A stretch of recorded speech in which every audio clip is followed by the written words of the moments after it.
Boa noite, irmãos. A saudade é muito grande. Nós estamos mais uma semana impossibilitados de nos reunir presencialmente, porém, graças a Deus que podemos usar destes meios que Deus nos providencia hoje, para que a sua palavra continue sendo pregada e que a gente possa se alimentar realmente de um alimento que possa nos sustentar neste momento tão difícil, né? Confiamos que essa é a vontade de Deus para nós neste momento.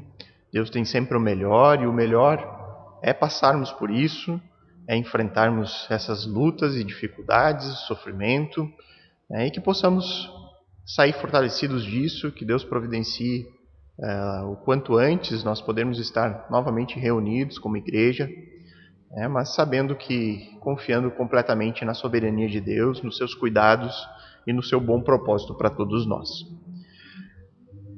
Vamos prosseguir então com a exposição do texto do Evangelho de Mateus. Hoje nós traremos o texto de Mateus 14, versos 34 a 36. Você já pode abrir sua Bíblia em sua casa. Enquanto isso, eu vou fazer uma breve introdução aqui sobre o assunto deste texto. Um dos grandes motivos que tem permeado as nossas orações nesses dias, que nós estamos enfrentando, esta pandemia, é que seja encontrada uma vacina ou algum remédio realmente eficiente contra este novo vírus que tem causado a morte de milhares de pessoas no mundo todo. É muito difícil para nós vivermos em meio a dúvidas, em meio ao medo de ter que enfrentar essa nova doença ou de ver pessoas que nós amamos passar por uma luta de vida e morte. Isso tem custado, de fato, a vida de muitas pessoas. Isso é realmente muito triste. Nós devemos nos empenhar em continuar ao máximo buscando em oração, clamando a Deus, pedindo que Ele nos guarde nesse tempo e também pedindo que a ciência possa, de fato, encontrar um bom remédio, uma vacina, os recursos necessários para que vidas possam ser poupadas. E o texto que nós veremos essa noite, ele nos mostra os habitantes de uma cidade chamada Genezaré, onde muitos deles enfrentavam enfermidades. E em um determinado momento da história, eles tiveram a esperança de encontrar a cura para as suas doenças. Essa esperança dessas pessoas, dessa cidade, não estava em uma vacina ou em um novo medicamento, mas era uma esperança colocada em uma pessoa, Jesus Cristo de Nazaré. Então vamos ver o que o texto de Mateus 14, 34 a 36 tem a nos dizer aqui. Acompanhem comigo a leitura. Estando já no outro lado, chegaram à terra de Genezaré. Quando as pessoas daquela terra o reconheceram, mandaram avisarem todos aqueles arredores e lhe trouxeram todos os enfermos. E pediam-lhe que ao menos pudessem tocar na borda da sua roupa. E todos os que tocavam nela ficavam curados. Vamos ter um momento de oração agora, irmãos? Bondoso Pai, querido Deus, nos colocamos diante da Tua palavra, Senhor, pedindo que o Teu Santo Espírito nos guie durante essa exposição do texto, que possamos em nossos lares conseguir de fato entender e encontrar as promessas preciosas que nós encontramos, em especial aquelas que nos falam da nossa redenção, da cura que encontramos em Cristo. Sabemos, Deus, entretanto, que muito mais do que apenas uma cura física, o que nós precisamos é a cura da nossa alma, uma alma que nasce morta em pecado. Nós precisamos, Deus, que o Teu Santo Espírito nos dê vida, nos dê o entendimento, Deus, do nosso pecado, nos faça ir a Cristo. Como esse povo aqui do texto foi a Cristo em busca da cura. Pai, nos ajuda, Deus, a realmente sermos aqueles que depositam a sua esperança na pessoa de Jesus Cristo e unicamente nela. Nos ajuda, Deus, a enfrentar esse tempo tão difícil, tempo de afastamento dos nossos irmãos, da impossibilidade de congregarmos juntos aqui como igreja, mas sabendo, Deus, que Tu continua a nos sustentar, nos dando da Tua misericórdia diariamente e principalmente nos dando a Tua palavra que nos revela todas as coisas. Que o Senhor possa nos guiar aqui essa noite, Deus, que possamos aprender por meio do texto bíblico e encontrar nele, Senhor, esperança, auxílio e conforto nesse tempo. Nós oramos em nome de Cristo. Amém. Nós cristãos evangélicos, irmãos, nós sabemos que muito mais importante do que qualquer cura de doença física, o que realmente nós precisamos é a cura da nossa alma. Uma alma que a Bíblia nos afirma que nasce morta em seus pecados. De nada adianta, e nós precisamos ter isso muito claro neste momento, de nada adianta nós encontrarmos hoje a cura para este novo vírus, mas permanecermos mortos em nossos delitos e transgressões. Nós sabemos, por meio da palavra de Deus, que a verdadeira cura ela só pode ser encontrada em um único lugar. Na pessoa e na obra de Jesus Cristo, o Cordeiro de Deus, que tira o pecado do mundo, conforme João 1:29. Nós precisamos ir a Cristo para receber a cura. Nós precisamos ir a Cristo para receber o perdão. Nós precisamos ir a Cristo para desfrutar da reconciliação com Deus, conforme nós aprendemos nesta última quarta-feira com o pastor Adriano na escola bíblica. O texto de hoje, ele nos mostra algumas questões bastante interessantes sobre ir a Cristo e receber a cura. Nós veremos, por meio do texto bíblico, que ir a Cristo envolve duas questões básicas, que é o conhecimento e a necessidade. Mas nós sabemos que só ir a Cristo não é garantia de salvação dos pecados. Nós precisamos estar em Cristo. Nós precisamos permanecer com Cristo. Nós precisamos estar unidos a Ele em um relacionamento pessoal de discipulado. Portanto, nesta noite, nós veremos essas duas questões básicas do ir a Cristo: o conhecimento e a necessidade. E depois nós veremos a diferença entre ir e permanecer com Cristo. Então, ir a Cristo envolve duas coisas básicas. A primeira delas é o conhecimento. O texto nos diz, a partir do verso 34, estando já no outro lado, chegaram à terra de Genezaré. Quando as pessoas daquela terra o reconheceram, mandaram avisar em todos aqueles arredores. Genezaré era uma cidade que ficava do outro lado do mar da Galileia, que na verdade não é um mar, mas sim um grande lago. Essa cidade ela ficava situada a sudeste de Cafarnaum, aquela cidade que Jesus morou durante a maior parte do seu ministério público. Nós não temos, irmãos, nenhum registro nos evangelhos de que Jesus ele esteve anteriormente, em algum momento da sua vida, nesta cidade de Genezaré. Entretanto, o que nós podemos observar aqui do texto é que houve um reconhecimento imediato por parte dos moradores de Genezaré da pessoa de Jesus. E isso aqui nos mostra um pouco da extensão do ministério de Jesus. Jesus ele possuiu uma popularidade que havia corrido para além de Jerusalém e dos seus arredores. A fama das credenciais messiânicas de Cristo, a sua popularidade era muito grande. As pessoas sabiam sobre Jesus e sabiam também sobre os sinais que ele estava produzindo aonde quer que ele passasse. E aqui nós temos o primeiro motivo que leva uma pessoa a ir a Cristo, que é o conhecimento. As pessoas de Genezaré foram até Cristo porque elas possuíam o conhecimento. Elas tinham informações sobre Jesus Cristo de Nazaré. Nós não sabemos exatamente o conteúdo deste conhecimento adquirido, o que eles haviam ouvido falar sobre Jesus. Mas o certo é que este conhecimento foi suficiente para levá-los pessoalmente a ir até Cristo e ainda espalhar a notícia de que Jesus estava ali na cidade. O que nós podemos tomar por certo é que o conhecimento que eles possuíam sobre Jesus não era um conhecimento completo. Não era um conhecimento pleno da pessoa de Jesus. Até porque isso nós não encontramos nem mesmo entre os apóstolos neste ponto da história.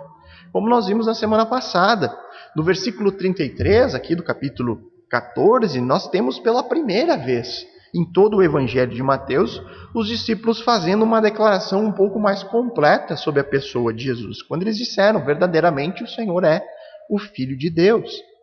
Então, o conhecimento dos habitantes dessa cidade, provavelmente, ele foi construído por outras pessoas que cruzaram o seu caminho com Jesus em outros momentos da história, ou mesmo apenas algumas pessoas que ficaram sabendo, por meio de outros, sobre os inúmeros milagres que Jesus havia efetuado naquela região.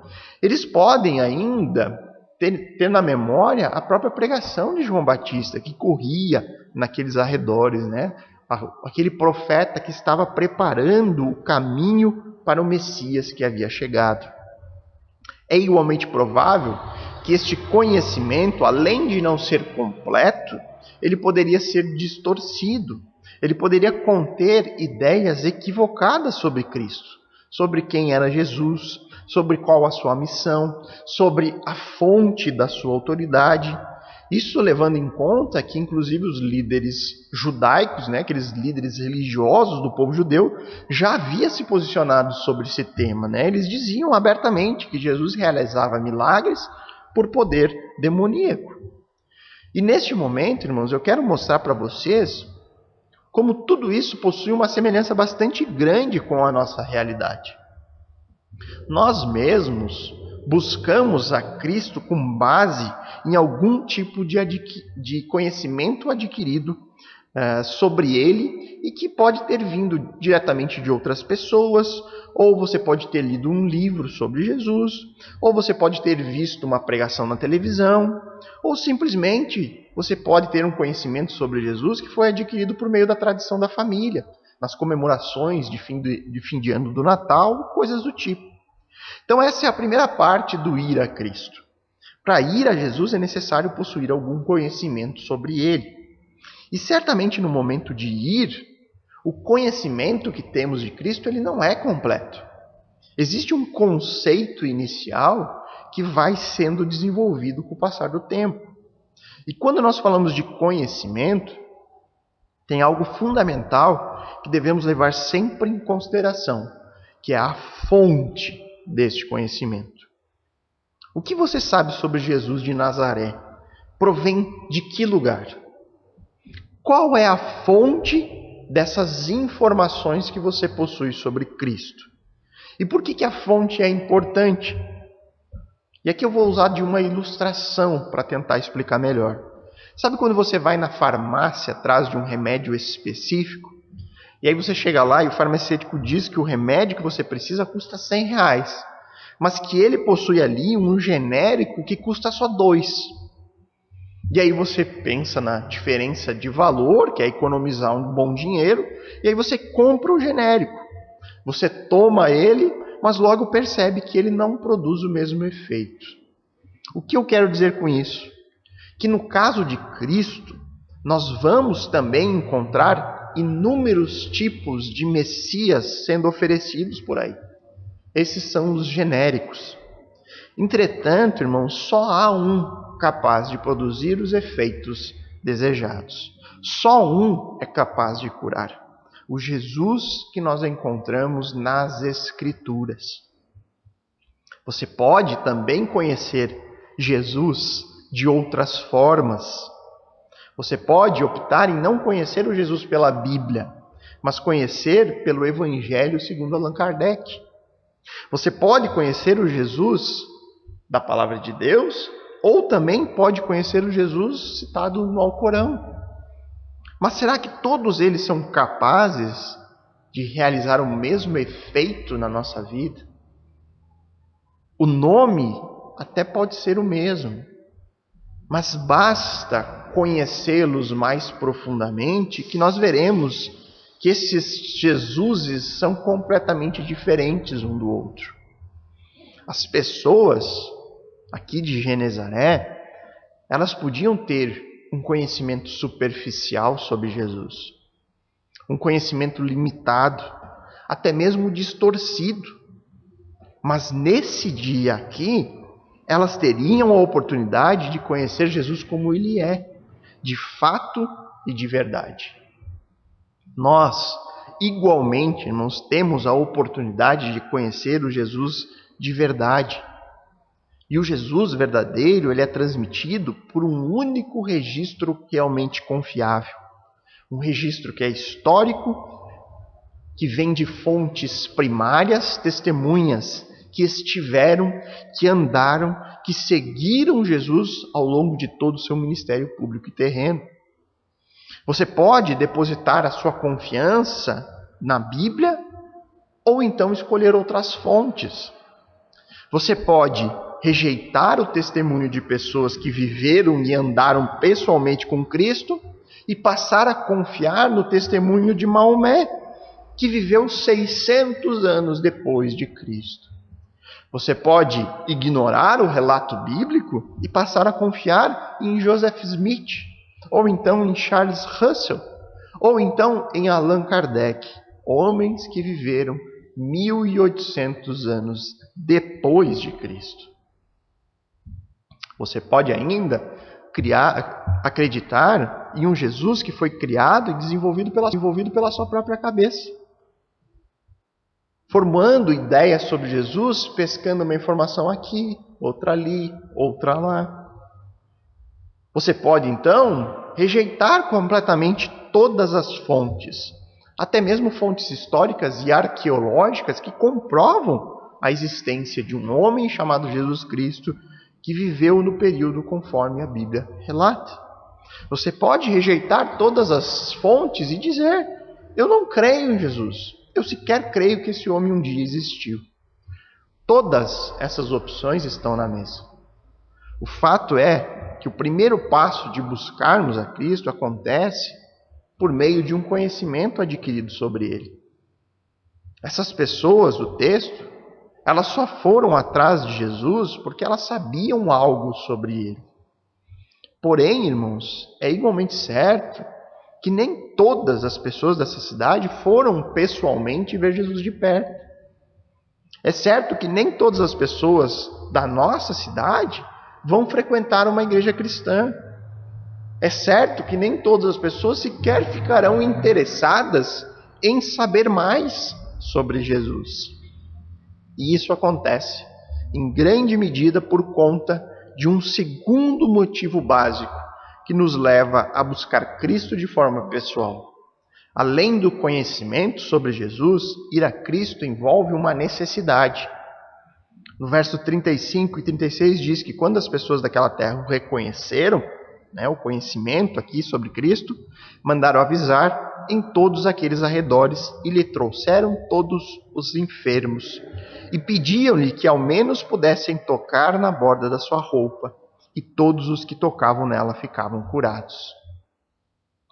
As pessoas da cidade reconheceram Jesus por meio de um conhecimento que eles haviam adquirido sobre o Messias. Isso certamente envolvia informações desencontradas, erradas, mas muitos sabiam das profecias que apontavam ali para o ministério daquele libertador prometido por Deus no Antigo Testamento. Muitos ali sabiam que este libertador ele viria com curas como sinais da sua chegada. Além das histórias, confirmando que Jesus estava realmente curando todo tipo de doença onde quer que ele passava. Basicamente era isso que formava o conhecimento sobre Cristo dessas pessoas aqui de Genezaré.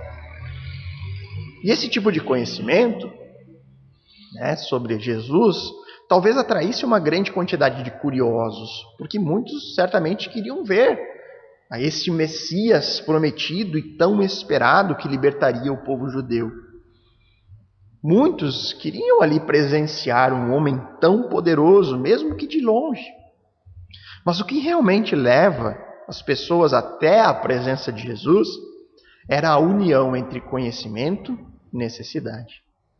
O texto diz que as pessoas, sabendo da presença de Jesus, foram e trouxeram até ele, diante dele, todos os enfermos. A necessidade deste povo era de cura das suas doenças físicas, que provavelmente eram das mais diversas. Sabendo ali que havia um homem que curava todo tipo de doença, as pessoas então correram até a presença de Jesus. É possível que o conhecimento dessas pessoas sobre Cristo incluísse o caso de uma mulher que sofria de hemorragia havia 12 anos, que foi narrado em Mateus, no capítulo 9, verso 20 a 22, que foi curada apenas tocando a borda da capa do Messias. É possível que eles tivessem ouvido falar deste caso. E aqui no texto, da mesma forma que aconteceu com esta mulher, as pessoas pediam para que ao menos pudessem tocar na borda da roupa de Jesus. E isso acontecia, irmãos, principalmente porque as pessoas sabiam que a elite religiosa judaica, ela não permitia que as pessoas tocassem nas suas roupas em meio a multidões, porque tocar em um enfermo, segundo a lei cerimonial do povo judeu, a pessoa passava a estar cerimonialmente impura. É como se a impureza da doença de uma pessoa tornasse aquela pessoa que foi tocada igualmente impura. A lei determinava esse tipo de cuidado, a lei cerimonial do povo judeu determinava isso. Só que Jesus, ele nunca demonstrou esse tipo de preocupação. Jesus nunca se preocupou em estar no meio da multidão e impedir que doentes o tocassem. Pelo contrário. E por que Jesus agia diferente da elite religiosa? Porque Jesus, ele é o próprio legislador. Jesus, ele nunca fica impuro ao ser tocado por alguém impuro. Pelo contrário, o que nós vemos no relato bíblico é que Jesus, ao tocar o impuro, ele o purifica. Jesus, ele tornava os outros igualmente puros. O texto diz que todos os que tocavam nas vestes de Jesus ficavam curados. E aqui talvez venha algum questionamento do tipo, será que até mesmo as roupas de Jesus possuíam poder de curar? E é claro que não, irmãos. Vamos lembrar o que Jesus disse à mulher que sofria de hemorragia e que foi curada lá em Mateus, no capítulo 9, verso 22. Jesus diz àquela mulher, coragem, filha, a sua fé salvou você. A fé a salvou. É claro que é Deus quem realiza a cura. Qualquer milagre que aconteça, ele acontece por uma intervenção de Deus, alterando o curso natural. Naturalmente, esta mulher que sofria de hemorragia, assim como qualquer outro enfermo da cidade de Genezaré, naturalmente eles deveriam permanecer sofrendo de suas doenças. Uma cura instantânea, o fim de uma hemorragia, o paralítico que volta a andar, um cego que passa a enxergar, um leproso que se torna puro, limpo instantaneamente. Isso acontece de maneira sobrenatural por conta da ação direta de Deus. A fé daquela mulher era o canal, o meio pelo qual Deus havia estabelecido para efetuar a cura nela. Da mesma forma que nesta cidade, as pessoas que eram curadas, elas possuíam a fé, uma confiança na pessoa de Jesus. Eles confiavam que somente tocando as suas roupas eles seriam curados. Era uma fé depositada no lugar certo. E isso foi o meio pelo qual Deus usou para efetuar o milagre da cura. Da mesma forma que se hoje nós oramos pela cura de alguma doença, de alguma enfermidade, e se nós recebermos a cura da parte de Deus, isso significa que Deus é quem efetuou o milagre por meio do poder da oração, como uma resposta às nossas súplicas. Não foi a nossa oração que efetuou a cura, foi Deus efetuando o milagre por intermédio da oração. Então, tendo esclarecido isso, nós vemos aqui que a união do conhecimento mais a necessidade foi o que levou as pessoas a se chegarem a Cristo, a serem curadas das suas enfermidades físicas. E esta continua sendo a maneira que as pessoas veem a Cristo nos nossos dias. No caso específico do nosso país, todas as pessoas conhecem algo sobre Jesus. Algum tipo de conhecimento todos temos. Mas o passo seguinte, aquele passo que leva alguém a querer saber mais, a ir para uma igreja cristã, acaba sendo alguma necessidade. Na grande maioria dos casos, são necessidades semelhantes à do texto, como a cura de alguma doença que a pessoa esteja enfrentando, a enfermidade de algum familiar, problemas nos relacionamentos, filhos, casamento, problemas financeiros, alguns medos, angústias ou qualquer outro motivo.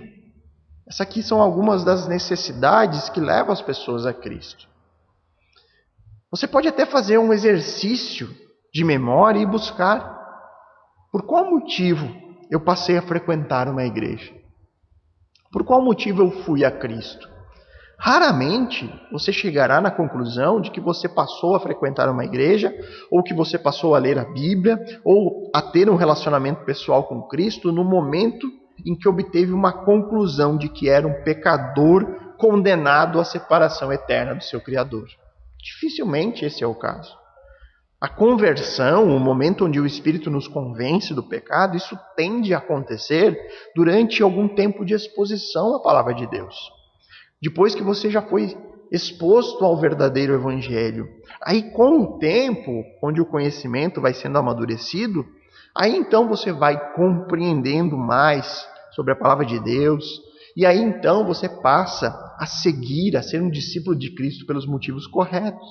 Mas anteriormente, a tendência é que a gente comece essa busca por meio de uma necessidade que não é o convencimento pleno da questão do pecado. E aí no terceiro ponto aqui da pregação eu vou tratar sobre isso, sobre o momento depois de ir a Cristo. Porque muitos nesse texto que nós estamos analisando, eles foram até Jesus, receberam a cura que estavam procurando. Mas quantos será que permaneceram com Cristo? Quantos desses que foram a Cristo permaneceram como discípulos de Cristo? Nós veremos depois a diferença entre ir e permanecer com Cristo. Mas antes disso, eu gostaria de fazer uma aplicação prática aqui sobre algo que nós estamos enfrentando atualmente, que está relacionado à questão da necessidade, e que eu gostaria de levá-los a uma reflexão. Por conta dessa pandemia que nós estamos enfrentando, todos nós estamos precisando adquirir novos hábitos. Sejam hábitos nas questões de higiene, sejam hábitos na questão do convívio social. Muita coisa mudou em pouco tempo. E sejamos sinceros, irmãos, nós conseguimos nos adaptar até de maneira bem rápida. As pessoas nunca lavaram tanto a mão nesses últimos dias. E por qual motivo isso ocorre? Isso ocorre pelo simples medo que envolve ser contaminado com esse novo vírus. Portanto, quando nós somos expostos a riscos reais, nós temos a tendência de tomarmos ações igualmente rápidas e de nos adaptarmos rapidamente a novas realidades. E a reflexão que eu desejo propor é comparar esta nova realidade com a dificuldade que a maioria das pessoas tem de adquirir hábitos espirituais. Eu tenho certeza, irmãos, que neste novo tempo que estamos vivendo, você não passa um único dia sem passar álcool em gel nas mãos. Mas talvez você ainda passe vários dias sem ler a Bíblia. Da mesma forma que nós adquirimos novos hábitos de maneira rápida por medo, pela essa angústia desse tempo diferente que estamos vivendo, e nós rapidamente nos adaptamos àquilo. Será que nós temos essa dificuldade de nos adaptarmos tão rapidamente com as disciplinas espirituais?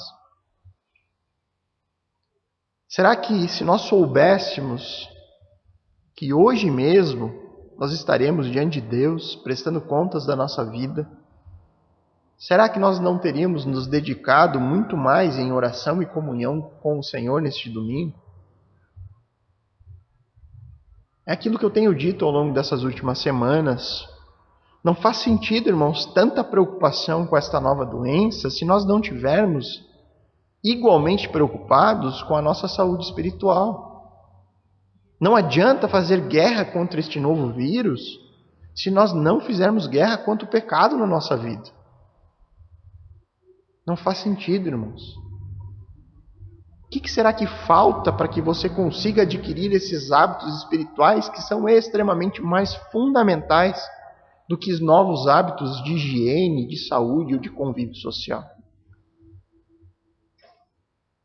Para que isso aconteça, irmãos, para que nós não sejamos uma contradição ambulante, ou seja, extremamente preocupados com a morte física, mas nada preocupados com a morte espiritual, nós precisamos entender o nosso grande e real problema neste mundo.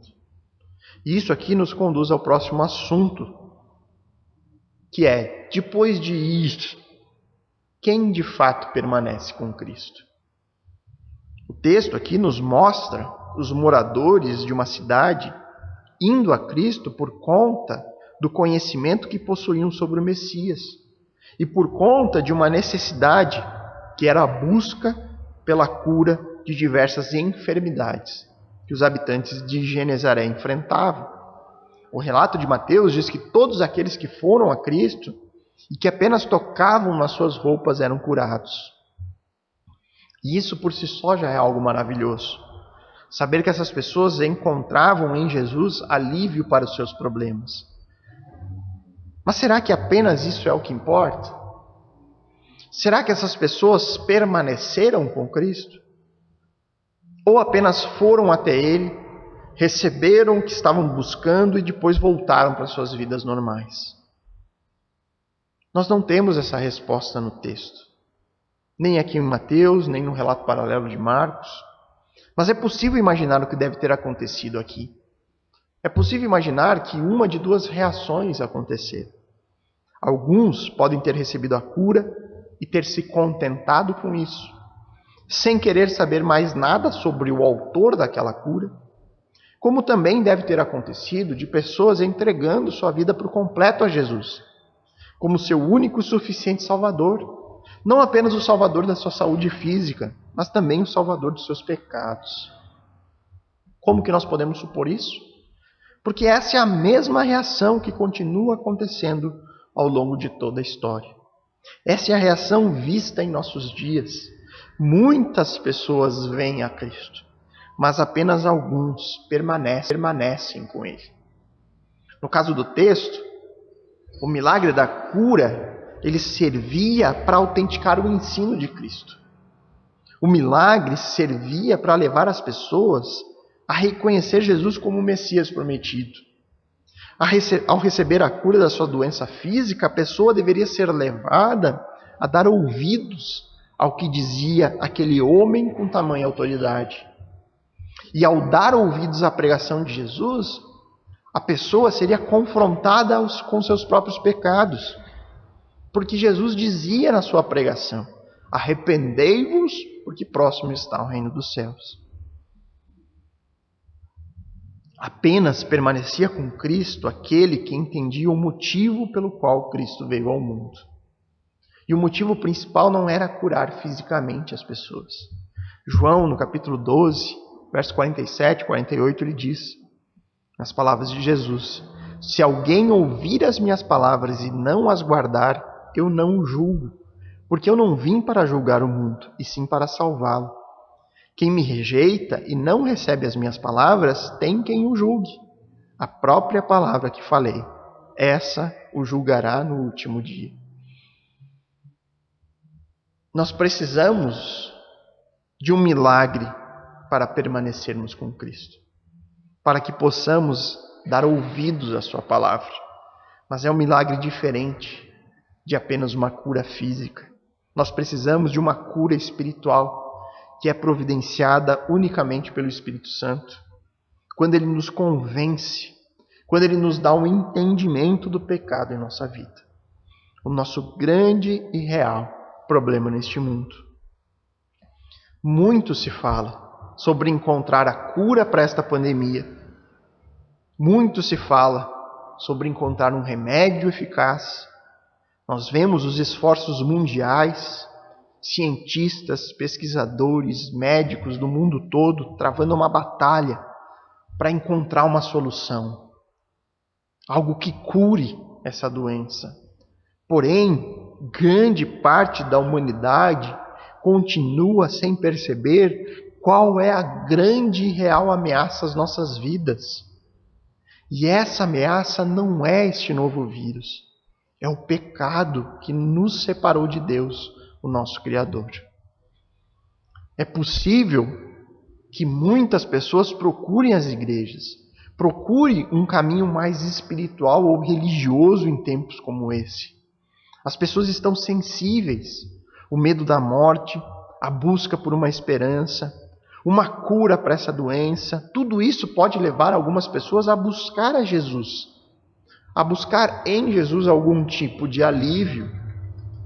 Porém, irmãos, apenas permanecerão com Cristo aqueles que entenderem qual a nossa grande e real necessidade.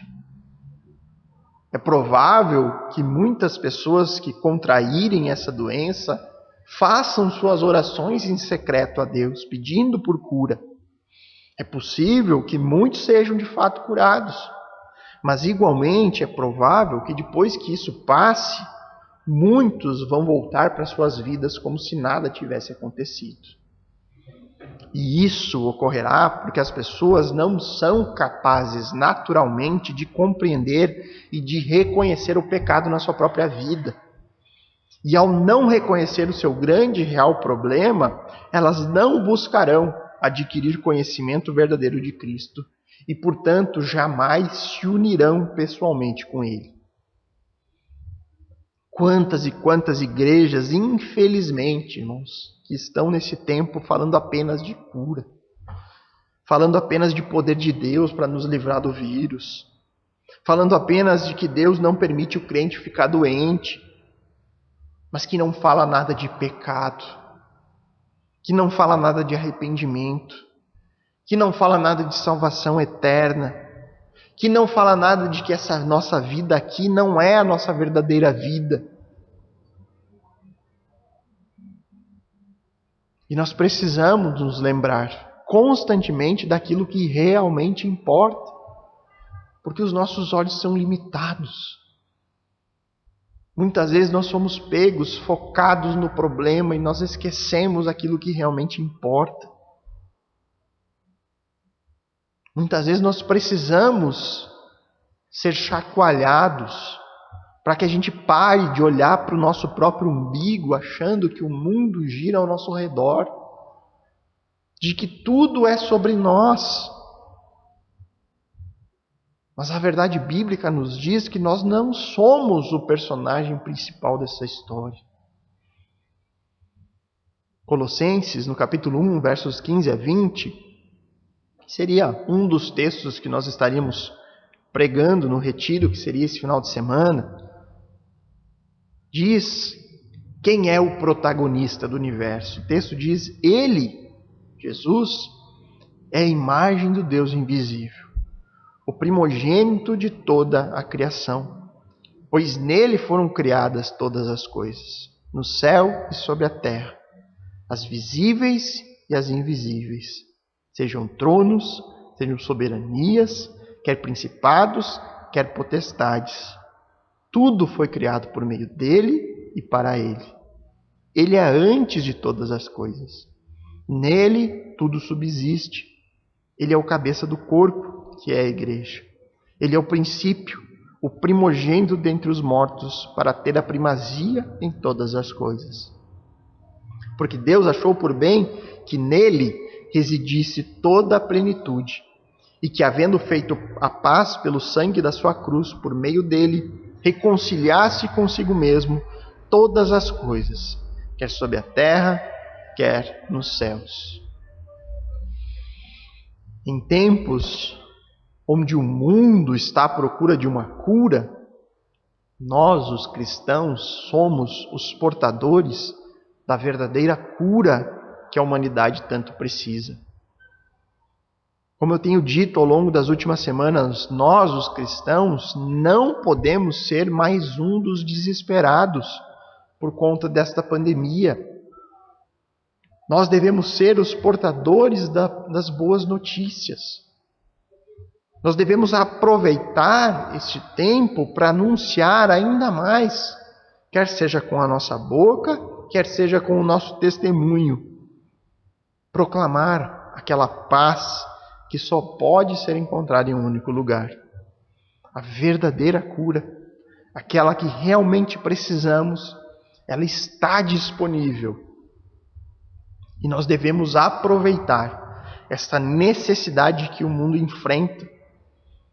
As pessoas hoje, elas possuem uma necessidade.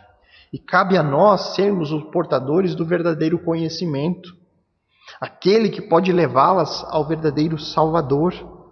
E não a Cristos genéricos, mas ao verdadeiro Messias. O verdadeiro libertador, que só pode ser encontrado por meio da Bíblia. E mais do que nunca, irmãos, nós devemos lembrar o verdadeiro significado da Páscoa. Porque somente permanece completamente seguro aquele que está coberto pelo sangue do Cordeiro de Deus. Que nós sejamos, irmãos, estes que estão seguros no sangue e que sejamos aqueles que proclamam o nome do nosso Senhor e Salvador Jesus Cristo. Mas que sejamos esses que proclamam o nome de Jesus em meio a uma mensagem completa e não distorcida. Que a nossa boa notícia faça sentido para um mundo que busca desesperadamente encontrar a cura. Porém, um mundo que continua a buscar a cura nos lugares errados. Que Deus nos ajude, irmãos, a lembrar as pessoas do verdadeiro Evangelho. De que a nossa vida aqui, ela é limitada, é frágil e é passageira. Se nós passarmos por essa pandemia, nós não temos garantia de que sobreviveremos à próxima.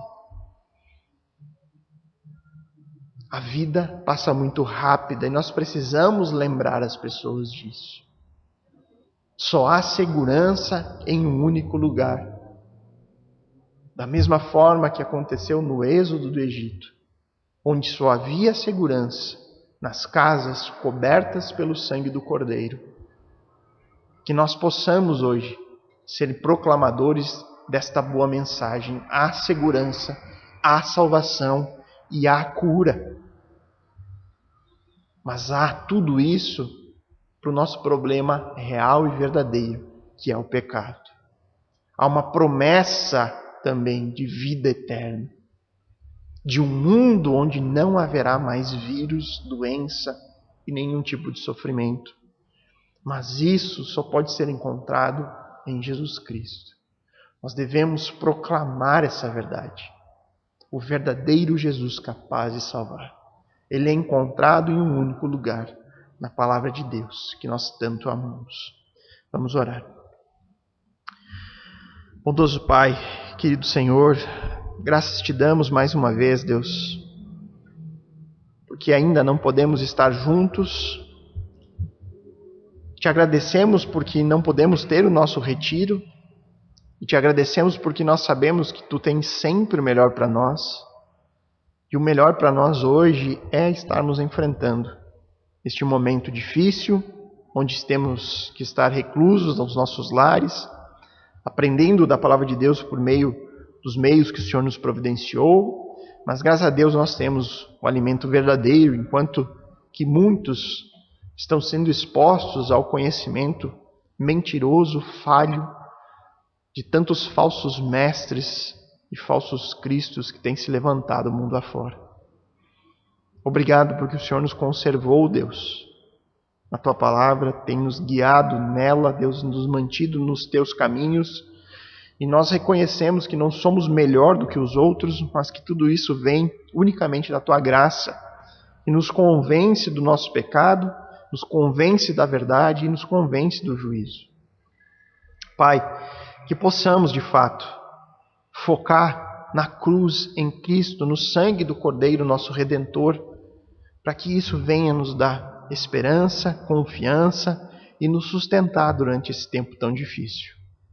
Que possamos, Deus, ser portadores do verdadeiro conhecimento, o conhecimento que vem unicamente da Tua revelação, que nos revela o nosso Deus Salvador, que encontramos em Cristo, e que possamos também alertar as pessoas dessa necessidade que todos nós temos, que é de encontrarmos a salvação unicamente em Cristo. Que possamos despertar, Senhor, nas pessoas como ferramentas Tuas, como instrumentos nas Tuas mãos, para que as pessoas acordem para essa verdade. Que o Senhor desperte o espírito dessas pessoas, o coração daqueles que nós temos contatos, dos nossos familiares, de pessoas que nós amamos, para a verdade de que todos somos pecadores e precisamos desesperadamente de Ti. Peço também, Deus, que esse tempo possa acabar logo, Deus. Que o Senhor providencie um meio, uma cura, uma vacina. Que as nossas vidas possam retomar a naturalidade, a normalidade. Que o Senhor guarde cada um de nós, guarde nossa saúde, Deus. Mas que principalmente, Deus, o nosso coração permaneça firmes em Ti, confiantes na única salvação possível a nós, que é através de Cristo e do seu sacrifício na cruz do Calvário. Obrigado, Pai. Nós oramos em nome de Cristo. Amém.